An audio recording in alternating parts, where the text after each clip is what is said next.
আমার কলিজার প্রিয় বন্ধুরা, তোমরা সবাই কেমন আছো? আশা করছি সকলেই অনেক ভালো আছো। আজ তোমাদের বলবো এমন একটি গল্প যেটা শুনলে তোমাদের মধু জলে আসবে। আমি একা বসে শুধু কাঁদছিলাম, চোখের জলে ভিজে গিয়েছিল আমার মুখে। দুর্ঘটনার দিনটা মনে পড়ে। রাস্তার মোড়ে গাড়ি উল্টে গেল। আমি কেবল চিৎকার করতে করতে একপাশে লুটিয়ে পড়েছিলাম। পুলিশ এবং প্রতিবেশীরা এসে আমাকে উদ্ধার করল, কিন্তু বাবা মা আর কেউ ছিল না।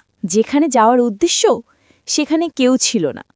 সবকিছু একদম শূন্য মনে হচ্ছিল। তখন আমার জীবন আলাদা পথে চলে গেল। আমার খালা তখন বলল, তুই এখন থেকে আমার সঙ্গে থাকবি। খালা আস্তে করে চোখের পানি মুছে দিল, তবে মুখে হাসি। বলল, কোনো দুঃখ নেই, আমি আছি, তোকে সবসময় রক্ষা করব। ছোটবেলায় খালা আমাকে অনেক আদর করত। সবার চোখে আমি ছিলাম খুব স্পেশাল। কেউ খালার মতো আমায় খোঁজ নিত না, কিন্তু খালা সব সময় পাশে ছিল। বাবা মা না থাকলে খালার এই স্নেহ আমাকে শক্তি দিত। আমার খাওয়া দাওয়া, পড়াশোনা সব কিছুতে খালা ছিল পাশে। বড় হতে হতে আমার শরীর ধীরে ধীরে বড় হলো। খালা এখনও আমাকে কোলে চড়িয়ে আদর করত। কখনো তার হাত আমার কপালে বুলিয়ে দিত, কখনো হাতে হাত রেখে বলতো, তুই ভয় পাবি না, আমি আছি। একদিন রাতে আমি ঘুমাতে গিয়েছিলাম। খালা পাশে শুয়েছিল, আমার হাতে হাত দিয়ে আস্তে আস্তে আমার বুকের উপর হাত রাখল। আমি অবাক হয়ে তাকালাম। মনে হলো স্বপ্ন দেখছি। খালা হেসে বলল, চুপচাপ থাকিস, সব ঠিক আছে, কেউ জানবে না। আমার শরীর কেঁপে উঠল। চোখ বন্ধ করে শুধু শ্বাস নেওয়ার চেষ্টা করলাম। খালা আমার চুলে হাত বোলাচ্ছিল। আমি আর কিছু ভাবতে পারছিলাম না। রাতের নিস্তব্ধতায় শুধু আমাদের নিঃশ্বাস শোনা যাচ্ছিল। আমি বুঝতে পারছিলাম আজ রাতটা অন্য রকম হবে। খালা এমনভাবে আমার দিকে তাকালো যার জন্য আমার হৃদয় ধকধক করতে লাগল। খালা ধীরে ধীরে আমার হাতে তার হাত রাখল। আমি অবচেতনভাবে হাত ধরলাম। তার স্পর্শে মনটা গলে যেতে লাগল। আমরা দুজন একে অপরের কাছে আরও কাছে চলে এলাম। আমি বুঝতে পারলাম এই রাত আর আগের রাতের মতো নয়। আমাদের সম্পর্কের মাঝে নতুন অধ্যায় এসেছে। খালা আমার কপালে চুমু দিলেন। আমি চমকে উঠলাম, কিন্তু চোখ বন্ধ করে রইলাম। মনে হচ্ছিল ঘুম আর আসবে না। আমরা দুজন ধীরে ধীরে একে অপরের পাশে মিলিত হয়ে শুয়ে রইলাম। হৃদয় উত্তেজনে ভরে গেছে। খালা আমার হাত শক্ত করে ধরে রেখেছিল, আমি সরতে পারছিলাম না। রাতটা শেষ হবার আগে আমি বুঝতে পারলাম আমার জীবনের সবচেয়ে বড় উত্তেজনা, সবচেয়ে বড় আবেগ সবকিছু একসাথে মিলেছে। এই রাতের স্মৃতি জীবনের এক অমলিন অংশ হয়ে থাকবে। বন্ধুরা, গল্পের আসল ঘটনা এখনও বাকি, তাই পুরো গল্পটি শোনার আগে এখনই চ্যানেলটি সাবস্ক্রাইব করে দাও প্লিজ। রাতের নিস্তব্ধতা ঘরের চারপাশে ভাসছে। আমি খালার পাশে শুয়েছিলাম, চোখ বন্ধ করলেও হৃদয়ে ধক ধক করছে। খালার হাত আমার হাতে রাখল। আমি অবচেতনভাবে হাত শক্ত করে ধরে রইলাম। তার স্পর্শে শরীর কেঁপে উঠছিল। খালা হেসে বলল, চুপচাপ থাকিস, সব ঠিক আছে। আমি শুধু শ্বাস নিতে চেষ্টা করলাম। আমরা একে অপরের কাছে আরও কাছে চলে এলাম। খালা আমার কপালে হাত বুলালো। আমি চোখ বন্ধ করে রইলাম। রাতের হালকা বাতাস ঘরে ভেসে আসছে। শুধু আমাদের নিঃশ্বাসের শব্দ শোনা যাচ্ছিল। আমি বুঝতে পারছিলাম এ রাত আগের রাতের মতো নয়। খালা আস্তে আস্তে আমার চুলে হাত বোলালো।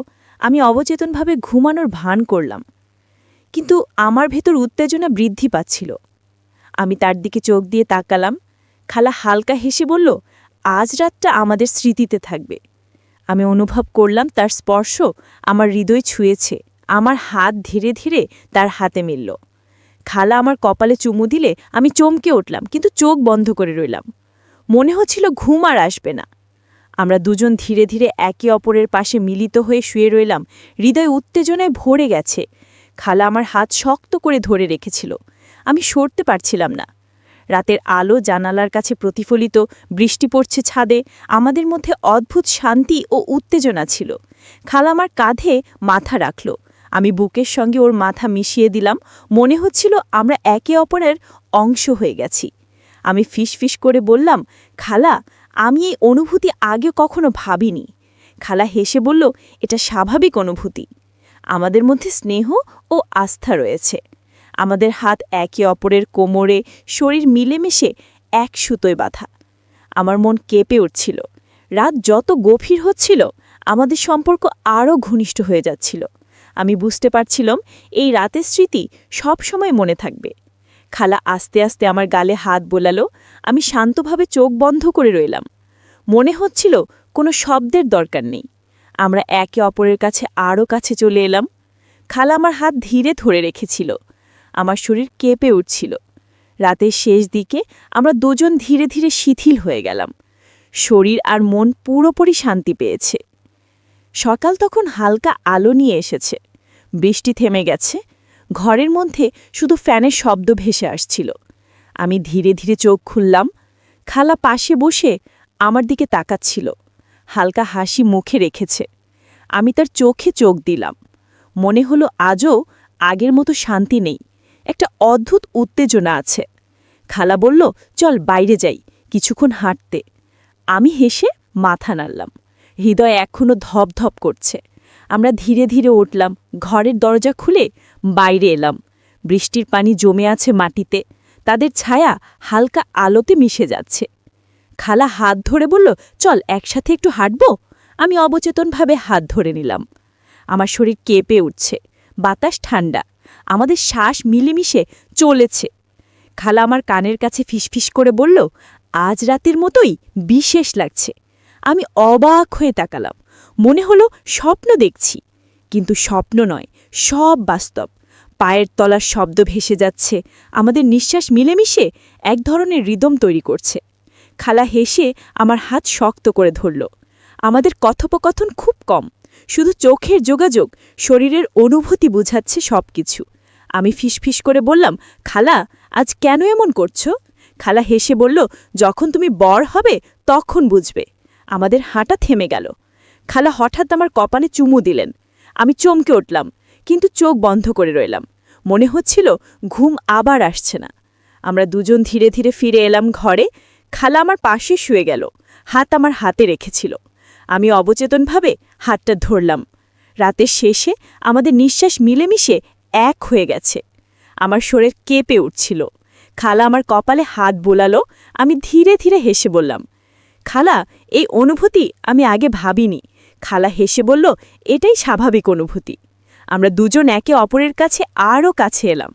রাতের নিস্তব্ধতা আমাদের কাছে শান্তি এনে দিচ্ছে। হৃদয় উত্তেজনায় ভরে গেছে।